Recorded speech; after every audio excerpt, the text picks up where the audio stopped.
দুই মেয়ে সহ মাকে কুপিয়ে হত্যা করা হয়েছে। 17 বছর বয়স, ওটার একদম ফুসফুস দেখা যাচ্ছে, এরকম গভীরভাবে কোপ। এক যুবককে আটক করে পিটিয়ে আহত করেছে স্থানীয়রা। তাদেরকে কোবান শুরু করছে, 3টা অলরেডি মারা গেছে, একটা ঢাকা নামার পথে মারা গেছে। তখন হলো মানে আমার মাথায় একটু রাগ উঠলে পরে আমি তখন হলো একটা ঘুষি দিতে যাই হলো কাঁধে, যে ওরে যদি একটা মায়ের দিয়ে যদি এখান থেকে চলে যায়, ওই সংসারেও চলে যায়, কিন্তু ঘুষিটা দিবে গেলেও আবার মুসুর দেয়, ভুলবশত ঘুষিটা বুকে লাগে। মাকে কুপিয়ে হত্যা করা হয়েছে। গুরুতর আহত আরেক মেয়েকে ঢাকার হাসপাতালে পাঠানো হয়েছে।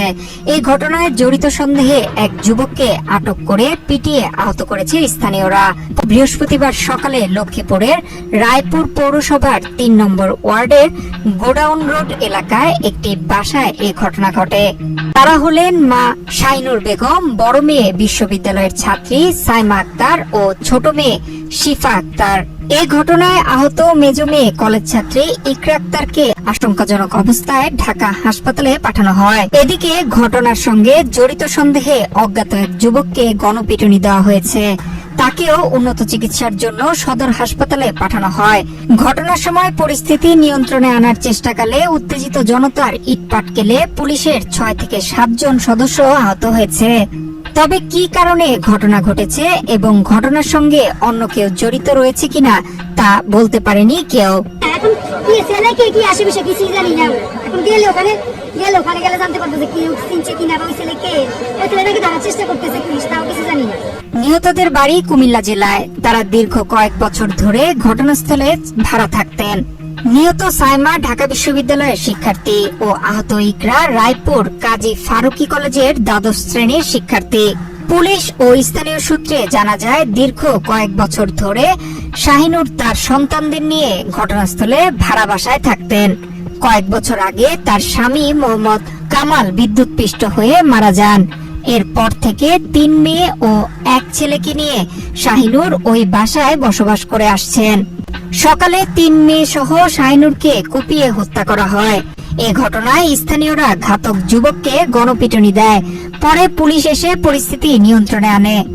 রায়পুর উপজেলা স্বাস্থ্য ও পরিবার পরিকল্পনা কর্মকর্তা বাহারুল আলম বলেন, হাসপাতালে 5 জনকে আহত অবস্থায় আনা হয়েছে। এর মধ্যে 2 মেয়ে ও তাদের মা মারা গেছেন।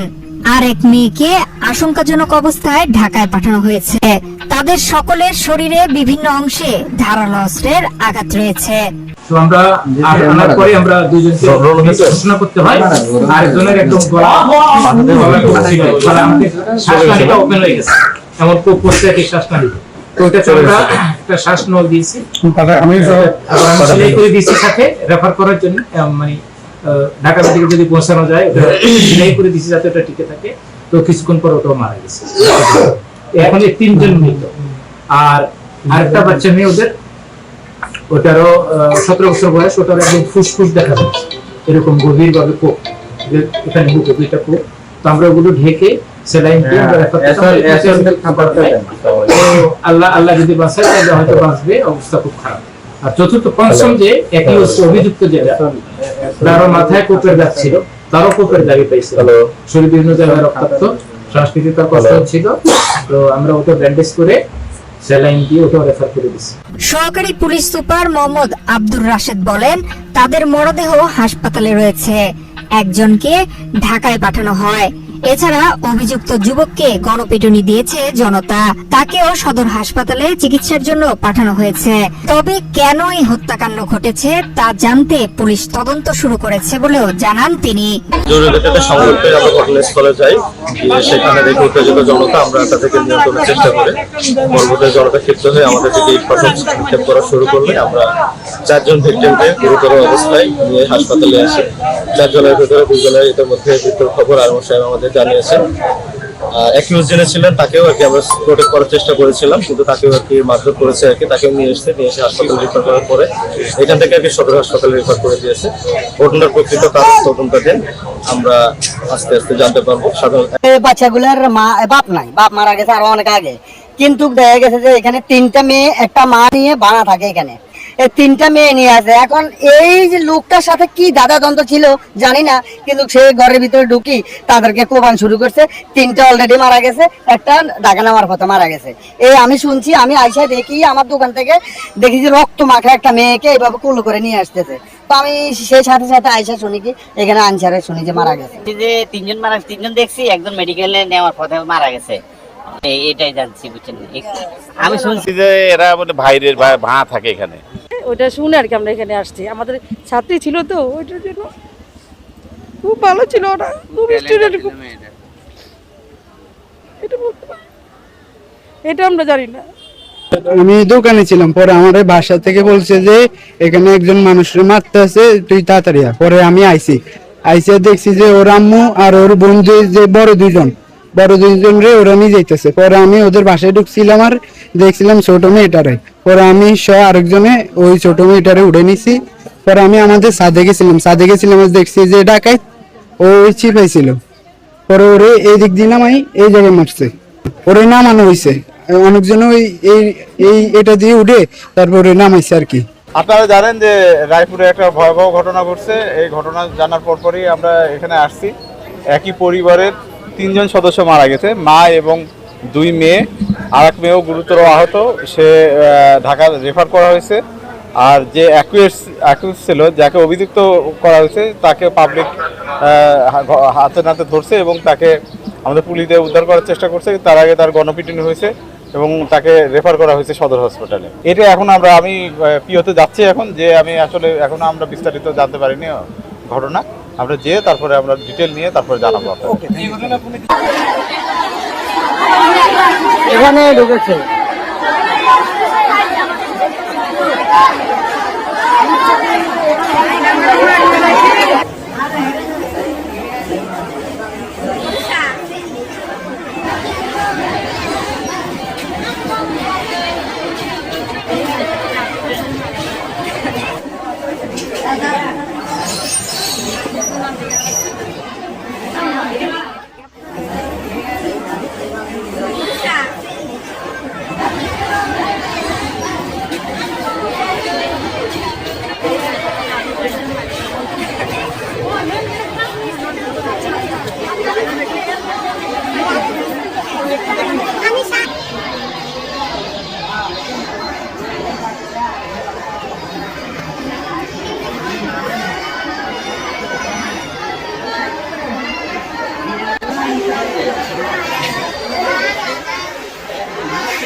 একটু ব্যবস্থা কি ব্যাগ না যারও এই যে বাচ্চা একসাথে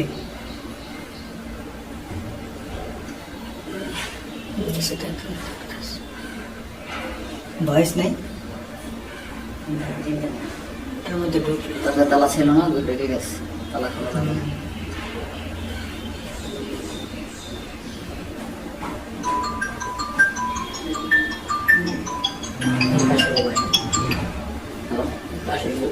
এটা খোলা রুম, রোডে বসে আমরা আইছি।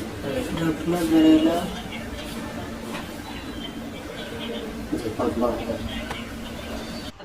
যে 2.5 ঘন্টা 3 ঘন্টা বোঝানোর পরে যখন নিকো না বুঝে, তখন হলো মানে আমার মাথায় একটু রাগ উঠলে পরে আমি তখন হলো একটা ঘুষি দিতে যাই হলো কাঁদে। ওরে যদি একটা মায়ের কেউ যদি এখান থেকে চলে যায়, ওর সংসারেও চলে যায়।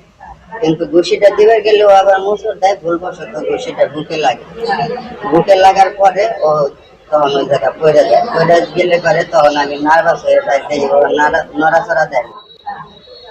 তখন নড়াচড়া না দেওয়াতে মানে ও একবারে নীরব হয়ে গেছে। বাচ্চাটা তখন কি বাচ্চাটা তখন কোলে ছিল, কোলের ভিতর থেকে মনে করেন বাচ্চাটা কান্না করে উঠছে। বাচ্চাটা যখন কান্না করে উঠে তখন তো মনে করেন যে আমার ভিতরে তখন আর সেন্স নাই যে আমি এখন কি করবো।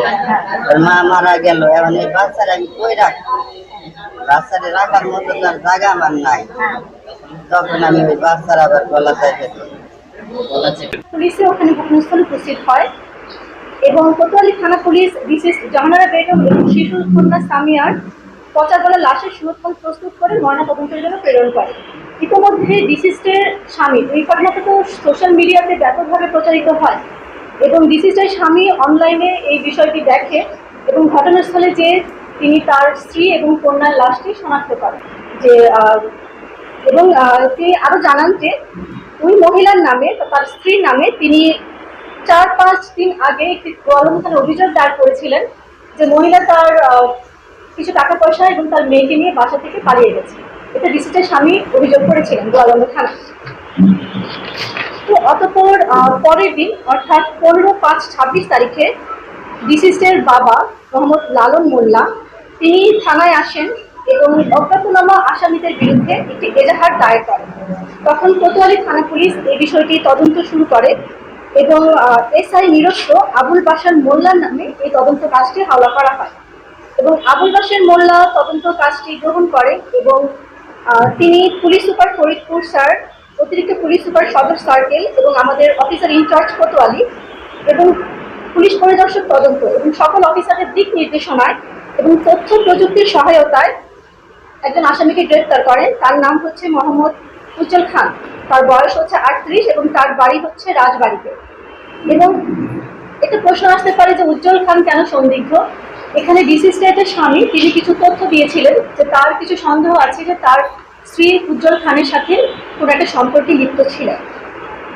তো উজ্জ্বল খানকে গ্রেফতার করা হয়েছে 16/5/26 তারিখে আনুমানিক 13টা 50 দিকে গোয়ালন্দ থেকে এবং তাকে আটক করে যখন জিজ্ঞাসাবাদ করা হয় তখন তার হেফাজতে একটি মোবাইল ফোন পাওয়া যায় এবং সেই মোবাইল ফোনের যে তথ্য সেটা পর্যালোচনা করে দেখা যায় যে ডিসিস্টের যে মোবাইল নাম্বার, ওই নাম্বারের সাথে তার এই ফোনের একটা ফ্রিকোয়েন্ট একটা যোগাযোগ ছিল এবং তখন আমাদের সন্দেহটা আরও বেশি জোরদার হয়, তাকে আরও ব্যাপকভাবে জিজ্ঞাসাবাদ করা হয় এবং এই জিজ্ঞাসাবাদের এক পর্যায়ে তিনি জানান যে ডিসিস্ট জাহানারা বেগম এবং শিশুকন্যা সামিয়াকে তিনি হত্যা করেছেন। তো এটা আরও যখন জিজ্ঞাসাবাদ করা হয় তখন জানা যায় যে ডিসিস্ট জাহানারা বেগম এবং উজ্জ্বল তারা দুজনেই ঢাকার আমিন বাজারে সনি কোম্পানির একটা ইট ভাটায় শ্রমিক হিসেবে কাজ করত এবং সেখান থেকেই ডিসিস্টের সাথে তার একটা যোগাযোগ হয় এবং মোবাইল ফোনের মাধ্যমে তারা অন্তত মোটামুটি 3 বছর যাবৎ তাদের মধ্যে একটা সম্পর্ক ছিল। সেখান থেকেই তারা যোগাযোগ রাখতে থাকে এবং এরই ধারাবাহিকতায় উজ্জ্বল খান কর্মস্থল থেকে বাড়িতে চলে আসে তার কিছুদিন পর, সম্পর্কটা হওয়ার কিছুদিন পর, কিন্তু তাদের সাথে মোবাইল ফোনের মাধ্যমে যোগাযোগ হতে থাকে এবং উজ্জ্বল খান তাকে আশ্বাস দেয় যে তাকে বিয়ে করবে জাহানারা বেগম এবং ডিসিস্ট জাহানারা বেগম কিছুদিন পর তার আমিনবাজার তার কর্মস্থল থেকে স্বামী আমজাদ শেখের বাড়িতে চলে আসে, যেটা হচ্ছে রাজবাড়িতে গোয়ালন্দে এবং স্বামীর বাড়িতে থাকার সময়ও সে তার স্বামীর অগোচরেই উজ্জ্বল খানের সাথে মোবাইল ফোনে যোগাযোগ রাখে এবং তার স্বামীর বাড়ি এবং উজ্জ্বল খানের বাড়ি দুটাই গোয়ালন্দে হলেও তার মোটামুটি দূরত্ব হচ্ছে আনুমানিক 20 কিলোমিটারের মতো। তো গোয়ালন্দের প্রতিবেশীর বাড়িতে মিলাদ মাহফিলের যোগদানের জন্য 4 তারিখ বিকাল 3টা 17-তে জাহানারা বেগম হামিদ প্রিজার বাজার থেকে তার মোবাইলে 20 টাকা রিচার্জ করে এবং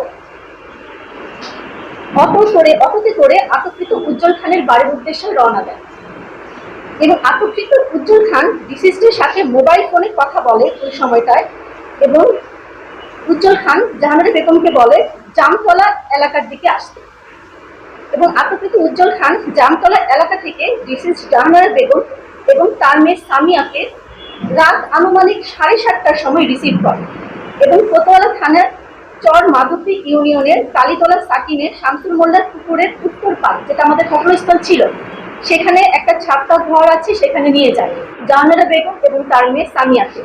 সেখানে উভয়ের মধ্যে একটা এই যে বিবাহ প্রেম এসব নিয়ে দীর্ঘ সময় একটা আলোচনা চলে এবং তখন ডিসিস্টের যে মেয়ে, সে ডিসিস্টের কোলে ঘুমিয়ে পড়ে।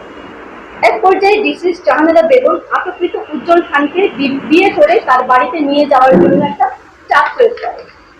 এই চাপ প্রয়োগ করার পরে রাত আনুমানিক 11:30টায় উজ্জ্বল খান উত্তেজিত হয়ে হত্যার উদ্দেশ্যে ডিসিস্টের বুক বরাবর সজোরে একটা ঘুষি মারে এবং এই ঘুষি মারলেই ডিসিস্ট ওই স্থানে সঙ্গে সঙ্গেই অজ্ঞান হয়ে লুটিয়ে পড়ে। এবং উজ্জ্বল খান ডিসিস্ট জাহানারা বেগমের মৃত্যু নিশ্চিত করার জন্য 2 হাত দিয়ে গলা চেপে ধরে তার মৃত্যুটা নিশ্চিত করে। এই সময় তার যে মেয়ে সামিয়া ঘুম থেকে জেগে উঠে এবং চিৎকার করে, এবং চিৎকার করলে উজ্জ্বল খান তাকেও 2 হাত দিয়ে গলা চেপে ধরে মেরে ফেলে। এবং তখন আসামি উজ্জ্বল খান জাহানারা বেগম ও শিশুকন্যা সামিয়ার লাশ গুম করার জন্য তার নিজের বাড়ি থেকে কোদাল নিয়ে আসে এবং ওই যে ছাপড়া ঘরে যেখানে বসে ওরা কথা বলছিল, সেই ছাপড়া ঘরের পশ্চিম পাড়ে মাটি খুঁড়ে গর্ত করে জাহানারা বেগম ও সামিয়ার লাশ গর্তে রেখে মাটি চাপা দেয় এবং কলা গাছ কেটে সেটার উপর দিয়ে ঢেকে দেয়। পরবর্তীতে যেটা 14 তারিখে লাশটা উদ্ধার হয়।